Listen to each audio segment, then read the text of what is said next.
editor of life, introduced into your body to cut out the strife. Yeah, it can give you a lot of perks, but to understand those you gotta know how it works. Let me explain the steps that it takes to edit DNA with something that your own body makes. Surprisingly, there are only 3, so all you gotta do is follow along with me. Step 1. The guide RNA finds the right gene. It's reminded only binds the DNA that's complementary. Its sequence is quite unique, so much it only touches the gene you need. Step 2. The Cas9 enzyme on time only cuts where it needs to, so you'll be just fine. Yeah, snips away at the DNA, cuts it into places and calls it a day. Step 3. The body tries to repair the slice. The changes CRISPR made are gonna be quite nice. Finally, the repair is done, introducing mutations. Let me list off some you got. Adding nucleotides are taken away. You could also possibly move them to a different place. You could swap around an A or a G. Possibilities are endless when working with genes. There are many genetic diseases, and most of them don't leave the person pleased. If you really just despise them, there's only one way we can really fight them. CRISPR Cas9, it's a sign. Diseases we couldn't cure, now we finally can. I can't do this alone, so give me a hand. Advance the medical field, create a brand new fad. The consequences hopefully won't be that bad. Gene editing is pretty rad. I'll hand it back over to the digital band.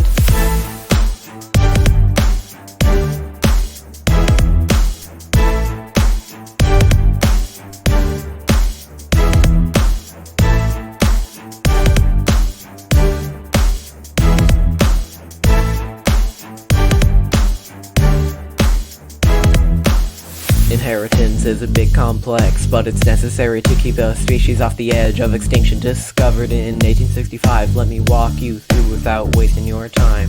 When mom and dad love each other very much, the sperm and the egg combine as such. Both gametes are considered haploid. They align, combine to make a cell that's diploid. The new zygote goes through meiosis in a few different parts. Let me walk you through the process. Interphase. Cell copies the DNA into 2 like sets that are A-OK. PROPHASE. The chromosomes pair back up together. One goes to one, same with all the others. METAPHASE. All the pairs line up in the center, getting ready for the next stage that they're about to enter. Anaphase. All the chromosomes are pulled apart, each split going to one side and its pair to another. Finally, kinesis and telophase, where the split pairs complete their move after a long day. The cells finally split apart, and the chromosomes get ready to restart.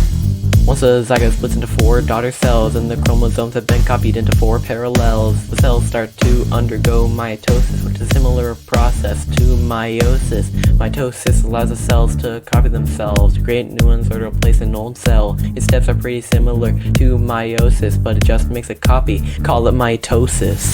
There are many genetic diseases, and most of them don't leave the person pleased. If you really just despise them, there's only one way we can really fight them. CRISPR Cas9, it's a sign. Diseases we couldn't cure, now we finally can. I can't do this alone, so give me a hand. Advance the medical field, create a brand new fad. The consequences hopefully won't be that bad.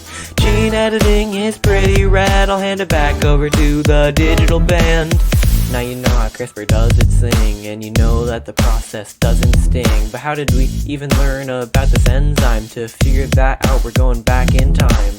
In 1590, Zacharias Janssen had a job in making new and exciting inventions. He took a piece of glass that people called lenses, put 2 of them together and can see in new dimensions. Unknown to him, he just created a microscope. It gave him hope that he could cope the world that he didn't know was there. All the tiny things that make up organic life. He could finally see what was hidden from sight.